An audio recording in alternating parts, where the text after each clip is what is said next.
ജിയോ വേൾഡിൻ്റെ പുതിയൊരു വീഡിയോയിലേക്ക് എല്ലാവർക്കും സ്വാഗതം. 1997 തുടക്കം കുറിച്ച ഗ്ലോബൽ വില്ലേജ് ദുബായിലെ ഒരു വലിയ സാംസ്കാരിക വിനോദ ഷോപ്പിംഗ് പാർക്കാണ്. ശീതകാലത്തിൻ്റെ തുടക്കമായ ഒക്ടോബർ മുതൽ അവസാന മാസമായ ഏപ്രിൽ വരെ ലോകത്തിലെ വിവിധ രാജ്യങ്ങളുടെ സംസ്കാരം, ഭക്ഷണം, ഷോപ്പിംഗ്, ലൈവ് ഷോകൾ, ഫയർ വർക്ക്സ്, ലക്കി ഡ്രോകൾ എന്നിവ ഒരിടത്ത് അനുഭവിക്കാവുന്ന സ്ഥലമാണ്. ഈ സീസണിലെ ദുബായ് ഷോപ്പിംഗ് ഫെസ്റ്റിവൽ നടത്തപ്പെട്ടത് 2025 ഡിസംബർ 5 മുതൽ 2026 ജനുവരി 11 വരെ ആയിരുന്നു. അത് ദുബായ് ഗ്ലോബൽ വില്ലേജിൽ മാത്രമല്ല, ദുബായ് നഗരത്തിലെമ്പാടും മാളുകൾ, സൂക്കുകൾ, ഔട്ട്ലെറ്റ് ഷോപ്പുകൾ എന്നിവിടങ്ങളിൽ വലിയ ഡിസ്കൗണ്ടുകളും ഓഫറുകളും നൽകുന്ന ഒരു വലിയ ഷോപ്പിംഗ് ഉത്സവമാണ്. ഇതിനെക്കുറിച്ച് അധികം വിവരിക്കേണ്ട കാര്യമില്ല. ലോകമെമ്പാടുമുള്ള ഒട്ടുമിക്കവർക്കും അറിയാവുന്ന കാര്യമാണ്. എന്നിരുന്നാലും പറയാതെ വയ്യ. ഇവിടെ എത്തിയാൽ ലോകം ചുറ്റിയ ഒരു അനുഭവം ലഭിക്കും. കുടുംബസമേതം സമയം ചിലവഴിക്കാൻ മികച്ച സ്ഥലം. ലോകത്തിൻ്റെ നാനാ ഇടത്തു നിന്നും ധാരാളം വിസിറ്റേഴ്സ് ഇവിടേക്ക് വന്നുകൊണ്ടിരിക്കുകയാണ്. ഗ്ലോബൽ വില്ലേജിൻ്റെ അകത്തേക്ക് പ്രവേശിക്കുവാൻ 5 വലിയ ഗേറ്റുകളുണ്ട്.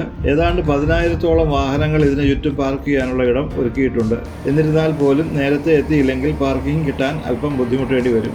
എല്ലാ ദിവസവും വൈകുന്നേരം 4 മണി മുതൽ രാത്രി 12 വരെയും വ്യാഴം വെള്ളി ദിവസങ്ങളിൽ രാത്രി 1 മണി വരെയും ഗ്ലോബൽ വില്ലേജ് ഉണ്ടായിരിക്കുന്നതാണ്. ദൂരെയായി പ്രകാശത്തിൽ കുളിച്ചു നിൽക്കുന്നതാണ് ഗ്ലോബൽ വില്ലേജ്. വാഹനം ഇവിടെ പാർക്ക് ചെയ്തതിനു ശേഷം അത്രയും ദൂരം നടന്നു പോകണം. ഇതിൻ്റെ അടുത്തായുള്ള പാർക്കിങ്ങുകൾ VIP-കൾക്കുള്ളതാണ്. പണം കൊടുത്ത് പാർക്ക് ചെയ്യാവുന്ന ഇടങ്ങളും ഇതിനടുത്തായിട്ടുണ്ട്. ഇടയിലൂടെ ഒരു റോഡ് കടന്നു പോകുന്നുണ്ട്. അതിൻ്റെ അനുവദനീയമായ സ്ഥലത്തുകൂടി അപ്പുറം കടക്കണം. ധാരാളം വിസിറ്റേഴ്സ് വന്നുകൊണ്ടേയിരിക്കുന്നു. ഇത് സീസൺ മുഴുവനുമുള്ള കാഴ്ചയാണ്. എല്ലാവരും അവരവരുടെ മാനസിക പിരിമുറുക്കങ്ങൾ ഇവിടെ ഇറക്കി വയ്ക്കുവാനാണ് വരുന്നത്. ദൂരെയായി നമ്മൾ കടക്കേണ്ട ഗേറ്റ് കാണാം. എല്ലാവരും വളരെ ആകാംക്ഷയോടെ അങ്ങോട്ട് നടന്നു നീങ്ങുകയാണ്. വിവിധ രാജ്യങ്ങളെ പ്രതിനിധീകരിക്കുന്ന പവലിയനുകൾ, ആ രാജ്യങ്ങളുടെ കൈത്തറി ഉൽപ്പന്നങ്ങൾ, വസ്ത്രങ്ങൾ, മറ്റു നിത്യോപയോഗ സാധനങ്ങൾ, പരമ്പരാഗത ഭക്ഷണങ്ങൾ ഇവയെല്ലാം വാങ്ങുവാനും അനുഭവിക്കാനും കഴിയും. പ്രദേശമെല്ലാം പ്രകാശത്താൽ പ്രശോഭിച്ച് നിൽക്കുകയാണ്.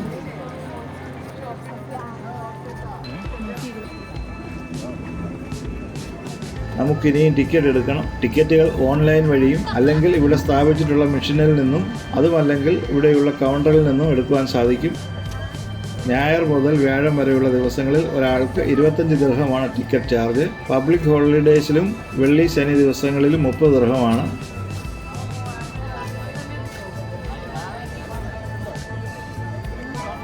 ഹാപ്പിനെസ് ഗേറ്റ് വഴി ഞങ്ങൾ അകത്ത് കടന്നു. കയറി വരുന്ന ഇടത്തായി വളരെ വൃത്തിയുള്ള ടോയ്ലറ്റുകളുണ്ട്. ഏതാണ്ട് എല്ലാവരും തന്നെ അതിനെ ആശ്രയിക്കുന്നുണ്ട്. ഇത്രയധികം നേരം ഇവിടെ ചിലവഴിക്കുന്നതിനാൽ ഇതിൻ്റെ ആവശ്യം വരും. ഇപ്പോൾ സമയം 7 മണിയോടെ എടുക്കുന്നു. ഫെസ്റ്റിവൽ സിറ്റി മുഴുവനായും പ്രകാശത്തിൽ കുളിച്ചു നിൽക്കുകയാണ്.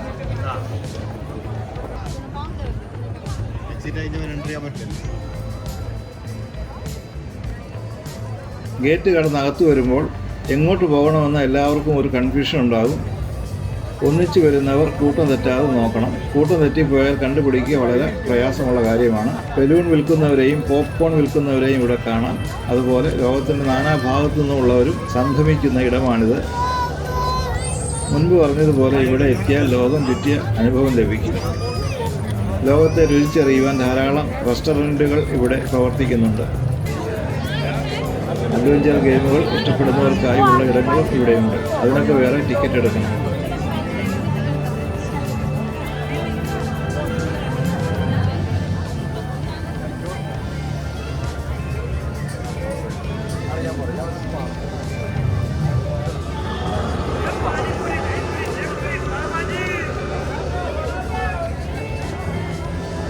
ഇന്ത്യയുടെ പവലിയനാണ് ഈ കാണുന്നത്. ഗജവീരൻ്റെ മനോഹരമായ രൂപമുള്ള വലിയ ഗേറ്റ്. ഞങ്ങൾ അവിടെ നിന്നൊരു ഫോട്ടോ എടുത്തു. എന്നിട്ട് ആ ഗേറ്റിൽ കൂടി അകത്ത് പ്രവേശിച്ചു.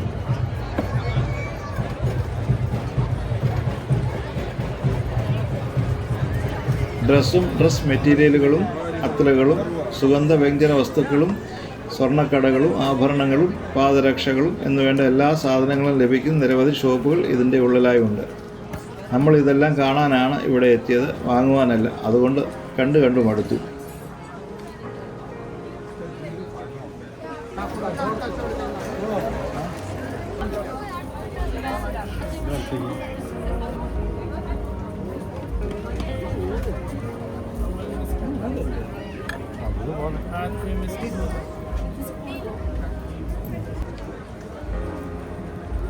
ഗജവീരൻ്റെ തുമ്പിക്കൈയുടെയും കൊമ്പുകളുടെയും അടിയിൽ കൂടെ വെളിയിലേക്ക് കടന്നു.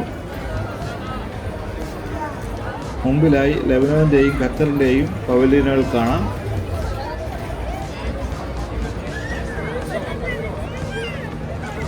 തിരിഞ്ഞു നിന്ന ഗജവീരൻ ഒന്നുകൂടി ക്യാമറയിൽ പകർത്തി. എല്ലായിടത്തും ജനസാഗരം. പിഞ്ചു കുഞ്ഞുങ്ങളെ അടക്കം സ്ട്രോളറിൽ ഇരുത്തിയും പ്രായമായ നടക്കാൻ ബുദ്ധിമുട്ട് അനുഭവിക്കുന്നവരെ വീൽ ചെയറിലും കൊണ്ടുവരുന്നുണ്ട്.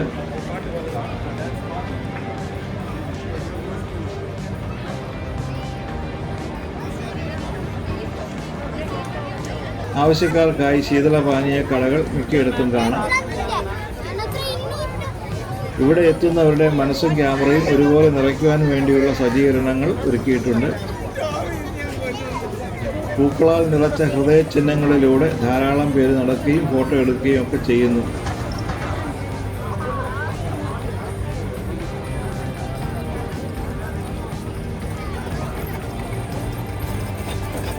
ആളൊഴിഞ്ഞ് ഒന്ന് തനിയെ അതിനുള്ളിലൂടെ നടക്കാൻ പറ്റുമോ എന്ന് തോന്നുന്നില്ല.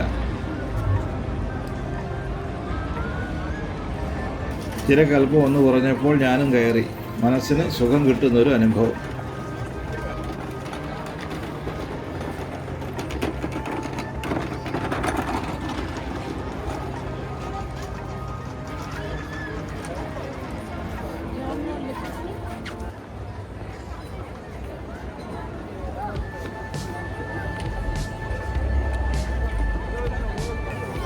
മാറി മാറി ഇരുന്ന് എല്ലാവരും ഫോട്ടോകളെടുത്തു.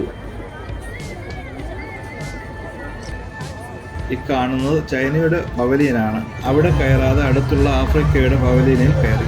ആഫ്രിക്കയെ പ്രതിദാനം ചെയ്ത് 2 ജിറാഫ് ശില്പങ്ങൾ ഗേറ്റിലായി നിർത്തിയിട്ടുണ്ട്. കാണുന്നത് ആഫ്രിക്കയുടെ തനത് നൃത്തരൂപങ്ങളാണ്. നല്ല മെയ്വഴക്കം ആവശ്യമുള്ള ഒരു കലയാണിത്. ഓരോ വർഷവും ഇവിടെ വരുമ്പോഴൊക്കെ ആഫ്രിക്കൻ നൃത്തം കാണാറുണ്ട്.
Hakuna Matata, we love you so much.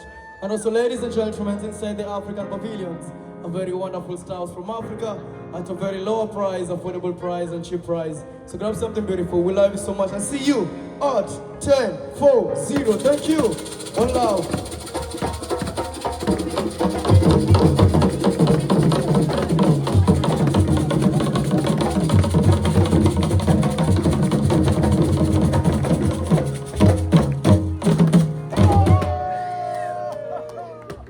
അതെല്ലാം കണ്ട് ഞങ്ങൾ വെളിയിലേക്ക് ഇറങ്ങി.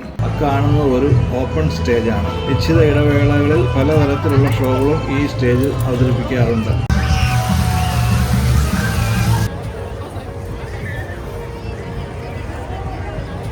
ഏതോ ഒരു കുട്ടിയുടെ കയ്യിൽ നിന്നും ഹീലിയം നിറച്ച ഒരു താറാവ് പ്രകാശത്തിൽ നിന്നും ഇരുളിലേക്ക് സഞ്ചരിക്കുന്നു. ധാരാളം ജനങ്ങൾ ഇവിടേക്ക് എത്തിക്കൊണ്ടിരിക്കുന്നു. എല്ലായിടവും ജനപ്രളയം എന്ന് പറയാം. പർച്ചേസിംഗ് മാത്രമല്ല, വിനോദത്തിനായുള്ള എല്ലാം ഇവിടെ ഒരുക്കിയിട്ടുണ്ട്.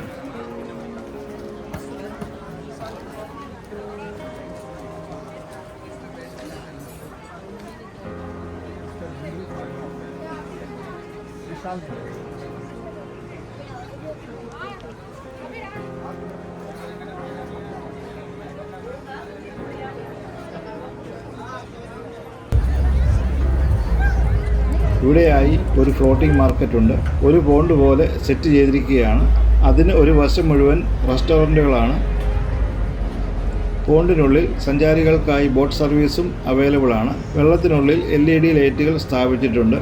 അതിങ്ങനെ മാറി മാറി നിറം മാറി കത്തിക്കൊണ്ടിരിക്കുന്നു. അപ്പോഴതാ ഒരു മ്യൂസിക്കും പലയിടത്തായി അവിടെ സ്ഥാപിച്ചിട്ടുള്ള പെട്ടികളിൽ നിന്ന് പുകയും ഉയരാൻ തുടങ്ങി. അതിനോടനുബന്ധിച്ചിട്ടുള്ള കളർ ലൈറ്റുകൾ നൃത്തം ചെയ്യാനും തുടങ്ങി.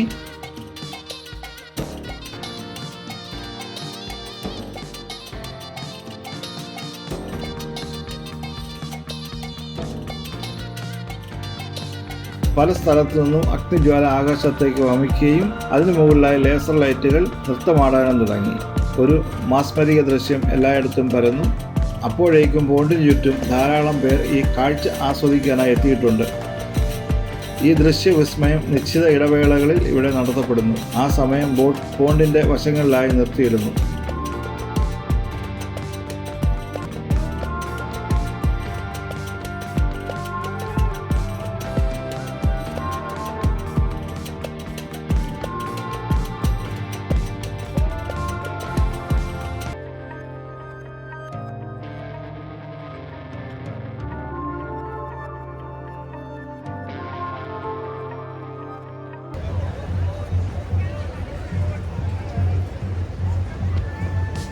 ഷോ കഴിയുമ്പോൾ ഓരോരുത്തരും മറ്റ് കാഴ്ചകളിലേക്ക് തിരിയുന്നു.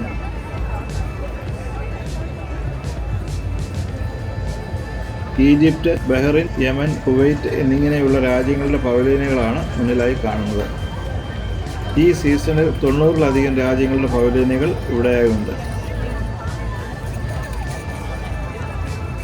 ആളുകൾ കലങ്ങും വിലങ്ങും നടക്കുന്നു. മിക്ക പവലിയനുകളിലും കാഴ്ച ഏതാണ്ട് ഒരുപോലെയാണ്. കരകൗശല വസ്തുക്കളും ഡ്രസ്സുകളും സുഗന്ധദ്രവ്യങ്ങളും ആഭരണങ്ങളും മറ്റുമാണ്. നടന്നു ക്ഷീണിച്ചതിനാൽ എല്ലാവരും എല്ലാ പവലിയനുകളിലും കയറുന്നുണ്ടാകുന്നില്ല. ഞങ്ങൾ ഈജിപ്തിൽ കയറുവാൻ തീരുമാനിച്ചു. കവാടത്തിനടുത്തായി ഈജിപ്ഷ്യൻ ദേവതയായ ഐസിസിൻ്റെ വലിയൊരു പ്രതിമയെ കാണാം. ഐസിസിൻ്റെ ഭർത്താവ് ഓസിറിനെ ഭർത്താവിന് സഹോദരനായ സെത്ത് കൊല്ലുകയും അവൻ്റെ ശരീരഭാഗങ്ങൾ വേർപെടുത്തുകയും ചെയ്തു. ഐസിസ് തൻ്റെ മാന്ത്രിക ശക്തി ഉപയോഗിച്ച് അവയെ കണ്ടെത്തി ഓസിറിനെ വീണ്ടും ജീവിപ്പിച്ചു. ഇങ്ങനെയുള്ള കഥകൾ ഇതിൻ്റെ പിന്നിലുണ്ട്. ഈ പ്രതിമയുടെ വശങ്ങളിലും ഗേറ്റിൻ്റെ മുകളിലുമായി വണ്ടുകളുടെ രൂപവും കാണാം. ഇത് സ്കാരപ്പ് വണ്ടാണ്. ഇത് പുരാതന ഈജിപ്തിൻ്റെ സംസ്കാരവും വിശ്വാസവും പ്രതിനിധീകരിക്കുന്ന ഒരു പവിത്ര ചിഹ്നമാണ്. കവാടത്തിൻ്റെ അകത്ത് കടന്നാൽ കാണാൻ സാധിക്കുന്നത് ഈജിപ്ഷ്യൻ തനത് സാധന സാമഗ്രികൾ വിൽക്കുന്ന ഷോപ്പുകളാണ്. താല്പര്യമുള്ളവർ അതൊക്കെ വാങ്ങും. ഇവിടം സന്ദർശിച്ച ഓർമ്മകൾക്കായി പലരും സോനീറുകൾ വാങ്ങിപ്പോകാറുണ്ട്. ധാരാളം കരകൗശല വസ്തുക്കൾ ഇവിടെ ലഭ്യമാണ്.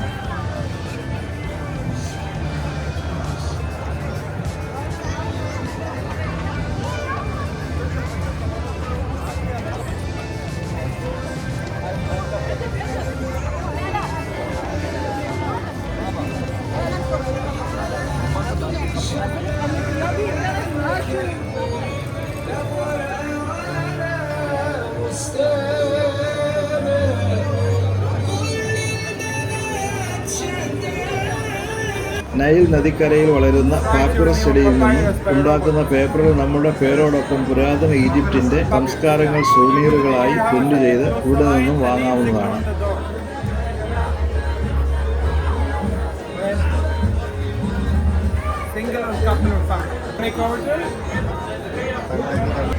ഈജിപ്ഷ്യൻ മമ്മിയുടെ രൂപങ്ങളും ഇവിടെ കണ്ണാടി കൂട്ടിൽ പ്രദർശിപ്പിച്ചിട്ടുണ്ട്. ഇതിനെക്കുറിച്ചുള്ള വിശദീകരണങ്ങൾ ഇവിടെയെങ്ങും കൊടുത്തിട്ടില്ല.